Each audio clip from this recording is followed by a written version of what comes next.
શાળામાં અભ્યાસ કર્યો ગુજરાતી મીડિયમમાં અને ત્યારબાદ તેણે પોતે એન્જિનિયરિંગ બીટેકમાં તેણે અમદાવાદ ગાંધીનગર ધીરુભાઈ યુનિવર્સિટી ત્યાં કોલેજમાં એણે એડમિશન લીધું ત્યાં એણે બીટેક કર્યું અને ત્યારબાદ એ સમય હતો કોરોનાનો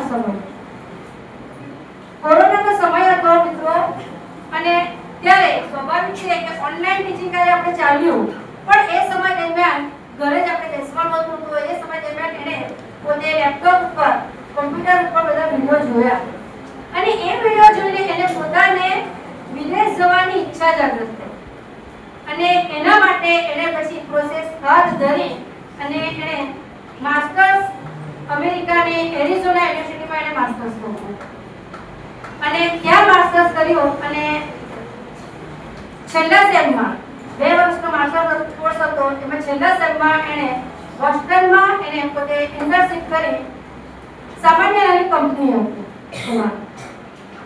એનું એક ધ્યેય હતું કે સારી કંપનીમાં પોતે સ્થાયી થવું અને ત્યારબાદ એને એમેઝોનમાં એને સોફ્ટવેર એન્જિનિયરમાં એને ત્યાં જોબ મળી સારું એનું પેકેજ મળ્યું અને આપણે જાણીએ છીએ કે જો આપણામાં ધગસ હોય તો આપણને ઘણું બધું પ્રાપ્ત થાય છે સારું એવું એને પેકેજ પણ મળ્યું એને જ્યારે એ છેલ્લા સેમમાં હતો ડિગ્રી કોન્વોકેશનમાં એને પેરેન્ટ્સને એટલે કે મારો સન છે એને અમને ડિગ્રી કોન્વોકેશનમાં બોલાવ્યા હતા પણ ડિગ્રી કોન્વોકેશનમાં સ્વાભાવિક રીતે એ પોતે જો સ્ટડી કરી રહ્યો છે હા એ પાર્ટ ટાઈમ જોબ કરતો હતો પણ પાર્ટ ટાઈમ જોબમાં માંડ એ એનું પોતાનું એ કરી શકતો હતો એટલે અમે ત્યાં એ સમયે અમે જવાનું અમને યોગ્ય ન લાગ્યું કારણ કે સ્વાભાવિક છે કે યુએસ એ સૌથી ત્યાંની ટિકિટથી માંડીને એરલાઇન્સ ટિકિટથી માંડીને ત્યાંનું રહેવાનું ને એ બધું કોસ્ટલી છે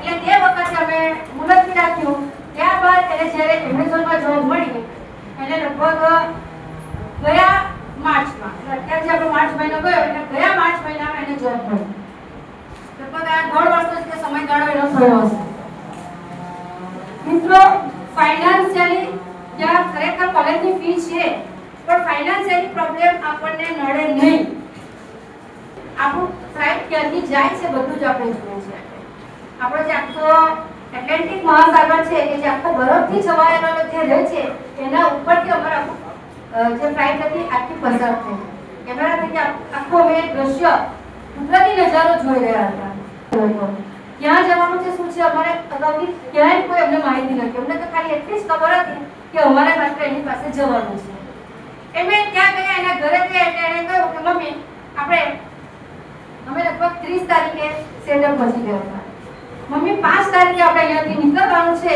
અને 12 દિવસની આપણે કેલિફોર્નિયાની જર્ની આપણે ફરવા જવાનું છે ત્યાં ગયા પછી ખબર પડી એટલે કે મમ્મી એ પ્રકારની તો તમારું લગેજ તૈયાર કરી લેજો એટલે નીકળ્યા આ બધું એને અત્યારે અહીંયા રહીને 2-3 મહિના પહેલા અત્યારે બધું જ બુકિંગ કરી દીધું હતું કઈ ફ્લાઇટમાં જવાનું હવે કેલિફોર્નિયા અમારી લગભગ 11 નાઈટની જર્ની હતી અને 12 દિવસ હતા 11 નાઈટ કઈ હોટલમાં રોકાવાનું ક્યાં કેટલો સમય જશે એ બધું જ માઇક્રો પ્લાનિંગ એને કર્યું હતું એટલે અમે સેન ફ્રાન્સિસ્કો અને લોસ એન્જલસ એ 2 સિટી એવી છે કે ખરેખર આખી પર્વતોથી ઘેરાયેલી આ બંને સિટી છે કુદરતી નજારો આપણે એવું કહીએ ને કે ભગવાને આ લોકોને કુદરતી નજારો આપ્યો છે ત્યાં એટલે અમે ત્યાંથી લગભગ 5 તારીખે સેન ફ્રાન્સિસ્કો જવા નીકળ્યા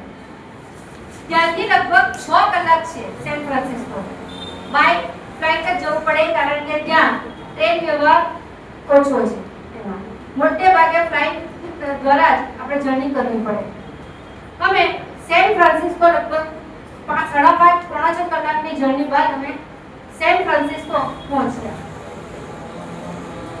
એની એટલી ગજબની સિટી છે ને કે જેને શબ્દોમાં વર્ણવવું મુશ્કેલ બન્યું આપણું જે હિમાચલ આપણો આખો સિમલા કુલુ મનાલી જે હિમાચલ જે વિસ્તાર છે સેમ એ પ્રકારની આ સેન ફ્રાન્સિસ્કો સિટી છે જે સ્ટેપ બાય સ્ટેપ જે પગથિયા હોય એ જ પ્રકારની આપણને આખી સિટી છે કે એ લોકોની આખી રોજ જે છે એ પ્રકારની આખી છે એમાં. ત્યાં અમે લગભગ સેન ફ્રાન્સિસ્કોમાં અમે 3 દિવસ રોકાયા, કારણ કે ત્યાંની સિટી જેટલી ફરવાલાયક છે, ત્યાંના અંદર જોવાલાયક સ્થળો પણ અમે ઘણા છે. એટલે ત્યાં લગભગ બે નાઈટ રોકાયા અને ત્રીજા દિવસે અમે ત્યાંથી નીકળી ગયા હતા. અને ત્યાંથી અમે હવે મિત્રો જુઓ તમે શું કરી શકો છો. હા, અમે જેવા સેન ફ્રાન્સિસ્કો એરપોર્ટ પર ઉતર્યા, ત્યાંની સુવિધા કેટલી સારી છે જોવા છે. એરપોર્ટ પર જેવા ઉતર્યા તો દરેક એરપોર્ટ ઉપર દરેક બ્રાન્ડની ત્યાં કાર અવેલેબલ છે. એ આપણને રેન્ટ પર કાર મળે છે. આપણને જે પ્રકારની આપણે જોઈએ એ પ્રકારની કાર આપણને ત્યાં મળી રહે. એટલે સેન ફ્રાન્સિસ્કો જેવા અમે ઉતર્યા એટલે મારા સને ત્યાંથી એરપોર્ટ ઉપરથી જ કાર લઈ લીધી અને ત્યાંથી અમે, કારણ કે ત્યાંથી જે આખું લેસ ઓનગરમ જવાનું હતું એ અમે બાઇક કાર જ ગયા. વચ્ચે ઘણા બધા એવા જોવાલાયક સ્થળો હતા. સેન ફ્રાન્સિસ્કોમાં 2 નાઈટ રોકાયા. ત્યાં અમે અંદરના મેઇન સિટી ખાસ જોવા જઈ ત્યાં એ સિટી ફર્યા અને ત્રીજા દિવસે અમે ત્યાંથી નીકળ્યા. લગભગ 3-4 કલાક બાય કાર થકી અમે યુસેમિટે ફોલ છે આખું, એ રસ્તામાં જ આવે લોસ એન્જલસ જતા. યુસેમિટે ફોલ છે આખું પર્વતોથી ઘેરાયેલું ફોલ છે અને વચ્ચે આ આખું ફોલ છે અને લગભગ 3 ભાગમાં વહેંચાયેલો છે. વિશ્વના સૌથી પ્રસિદ્ધ ધોધમાં આ યુસેમિટે ફોલનો સમાવેશ થાય છે. એની ઊંચાઈ લગભગ 2427 ફૂટ એટલે કે 740 મીટર એની ઊંચાઈ છે. 3 તબક્કામાં આ ફોલ ઘેરાયેલો છે અને એ રસ્તા ઉપર મિત્રો કુદરતી સૌંદર્યનો જે નજારો છે કે આખું હાઈટ ઉપર જવાનું હોય એટલે આપણી જે કાર ચાલે એ આખા પર્વતની ધરે આપણી આખી કાર ચાલે અને સાઈડ ઉપર આપણને જોઈએ તો ઊંડી ખીણ આપણને જોવા મળે અને પાઇનના જંગલો. એમાં કુદરતી નજારાનો આનંદ લેતા અમે આ યોસેમિટે જે ફોલ છે ત્યાં પહોંચ્યા અને ત્યાં પણ સરસ લગભગ બધું જોવા જેવું હતું. એટલે 3-4 કલાક ત્યાં તમારો સરસ આખો સમયગાળો નીકળી જાય. એટલે સવારે અમે નીકળ્યા હતા એટલે આખો દિવસ અમારો ફરવામાં ગયો. સાંજે નાઈટ અમે ત્યાં જ રોકાયા. મિત્રો એણે જે અલગ હોટલ્સ બુક કરી હતી એણે વિચાર્યું હતું કે મારે મારા પેરેન્ટ્સને આટલા વર્ષોમાં જે ખુશી ના મળી હોય એવી ખુશી મારે એમને આપવી છે. એણે બધી જ 5 સ્ટાર હોટલ બુક કરી હતી. અમે જ્યારે યોસેમિટે એ હોટલમાં રોકાયા, હા હોટલ કોસ્ટલી હતી કારણ કે નીચે લગભગ 19 માળની હોટલ હતી. નીચે આખો જે આપણે કોસિનો કહીએ એ આખો નીચે ગેમ ઝોન, નીચે આખો ગેમ ઝોન અને ઉપર ફર્સ્ટ ફ્લોર અને ગ્રાઉન્ડ ફ્લોર બંને ફ્લોર ઉપર આખો ગેમ ઝોન ચાલે. ત્યાં લેડીઝ થી માંડીને જેન્ટ્સ બધા જ અમે ઇન્વોલ્વ થતા હતા. અને અમે લગભગ 18મા માળ ઉપર અમારો રૂમ હતો. ત્યાંથી જે કુદરતી સૌંદર્ય ઉપરથી જોવા મળતું અદ્ભુત સૌંદર્ય હતું. ત્યાંથી પછી અમે આખો દિવસ ફર્યા, બીજા દિવસે પણ ફર્યા. બીજા દિવસે ત્યાંથી અમે નીકળ્યા. આગળ જતા રસ્તામાં તાબોર એક નામનું એક સરોવર છે. લગભગ દરિયાથી 7,500 ફીટ ઊંચાઈ ઉપર આવેલું આ સરોવર છે અને એવું કહેવામાં આવે છે કે વિશ્વના સૌથી સ્વચ્છ અને ઊંડા સરોવરમાંનું આ એક સરોવર છે. મિત્રો આ સરોવરની આસપાસ પણ એટલા બધા આ પાઇનના વૃક્ષો છે અને એની વચ્ચે આખું સરોવર છે. બોટિંગ માટે, ફોટોગ્રાફી માટે આ જગ્યા બેસ્ટ છે. લોકો સ્પેશિયલ ત્યાં ફોટો પડાવવા માટે અને બોટિંગ માટે આવે છે. એમાં ત્યારબાદ આખો દિવસ એ અમારો, કારણ કે સ્વાભાવિક છે કે આટલી હાઈટ ઉપર આપણે જવાનું, ત્યાંથી ફરી પાછું રોકાવાનું તો નીચે જ હતું એટલે એટલું જ પાછું નીચે આવવાનું. એટલે આખો દિવસ એમાં એક જ સ્થળ જોવામાં આખો દિવસ હતો. અને મિત્રો આમ પણ યુએસ માં એટલો બધો વિસ્તાર મોટો છે કે એક જગ્યાએ બીજી જગ્યાએ જવા માટે આપણને લોંગ ટાઈમ લાગે છે, વચ્ચે ઘણો બધો ડિસ્ટન્સ છે. બીજા દિવસે અમે ત્યાંનો જે પ્રસિદ્ધ ગોલ્ડન ગેટ બ્રિજ કે જે સેન ફ્રાન્સિસ્કો અને એક મેરિન કરીને સિટી છે, આ બે સિટીને જોડે છે. મિત્રો આ ગોલ્ડન ગેટ બ્રિજ છે ને એ પણ જોવા જેવો છે અને એની વિશેષતા એ છે ને, અમે ત્યાં ગયા તો બ્રિજની આગળ સોપાઈ છે બોર્ડર કરેલી છે, કારણ કે ત્યાં પછી છેક આખો નીચે પછી દરિયો આવે એટલે છે કિનારા સુધી આપણને જવા ના દે. બોર્ડર છે, હવે બોર્ડર ઉપર આખી જે નેટ મારેલી છે ને ઢગલે બંધ તાળા લગાવેલા હતા. મને આશ્ચર્ય થયું કે આ તાળા શા માટે? તો ત્યાં એવી માન્યતા છે કે જે લોકો નવા મેરેજ કરે છે અથવા જે પોતે એકબીજા સાથે રિલેશનશિપથી જોડાયેલા છે, લવ રિલેશનશિપથી, તેઓ પોતાનો પ્રેમ અમર રહે એના માટે ત્યાં તારું મારવાનું છે. તારું મારીને ચાવી એ દરિયામાં ફેંકી દે કે જેથી એ પોતે પોતાનો આ એક માન્યતા છે કે પોતાનો પ્રેમ અમર રહે. ચાવી કેટલી બધી ફેરશે ને?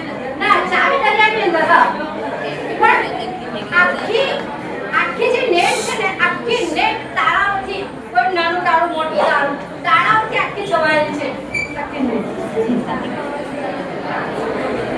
હવે ત્યાર પછી ત્યાં પણ અમે એક નાઈટ રોકાયા, આગળ એકમાં પણ અમે એક નાઈટ રોકાયા. ત્યાર પછી અમે મોન્ટેરી, મિત્રો મોન્ટેરી એ પણ એક સિટી છે. હવે મોન્ટેરી થી આગળ લોસ એન્જલસ જવા માટે બે રસ્તા છે. મિત્રો મોન્ટેરી થી લોસ એન્જલસ જવા માટેના બે રસ્તા છે. એક કાં તો તમે મેદાનના વિસ્તારમાંથી જઈ શકો અને બીજો કિનારો છે, જો તમે નકશો જોતા હોય, મેપ જોતા હોય તો આનો તમને ખ્યાલ આવશે. પેસિફિક મહાસાગરના કિનારે આખો રસ્તો નીકળે છે. હવે મારા સંદેહ એવું કે ચાલો કુદરતી નજારો જોવા મળે કે એને પેસિફિકનો દરિયા કિનારો તો એ રસ્તો પસંદ કરવો. મિત્રો દરિયાના કિનારે આખો રસ્તો નીચે જોઈએ તો એટલા આપણને સમુદ્રના મોજા જ દેખાય, જોઈએ તો ડર પણ લાગે. અમે કલાક એકની જર્ની કરી પછી થોડું એની અંદર એમને એના પપ્પાને સુગરનો પ્રોબ્લેમ હતો એટલે થોડું પ્રોબ્લેમ આવ્યો એટલે અમે 1 કલાકની જર્ની પાછા વળ્યા અને ફરી પાછા વચ્ચેના રસ્તામાંથી અમે ગાડી લીધી અને ત્યાર પછી અમે આગળ લોસ એન્જલસ પહોંચ્યા. મિત્રો લોસ એન્જલસ અને એનો ડિઝનીલેન્ડ અને હોલીવુડ આપણા જીવનના સમયગાળા દરમિયાન જોવા જેવું છે.